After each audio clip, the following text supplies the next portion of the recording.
nagbablog minsan eh. Sabi, si Ramel.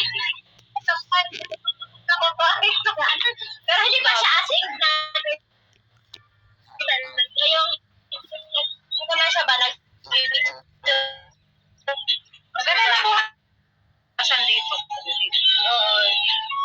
So, kung wala si Ramel, kasi kapatid siya ang ano lang kasi kay Ramel, yung umuwi, nagsurat siya ng resignation. Oo, hindi siya nag-resign. Hindi.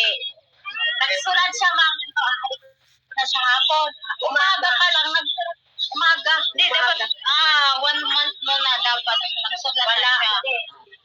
Bago yung ano niya. Ano siya? Kasi depende naman kung ano eh. Babayaran din. Tuloy. Hindi talaga siya mabigyan kasi pag kahapon, uuwi na siya eh. Dinundo na siya. Ano? Parang yan sa kapatid kayo? Okay, sa'yo.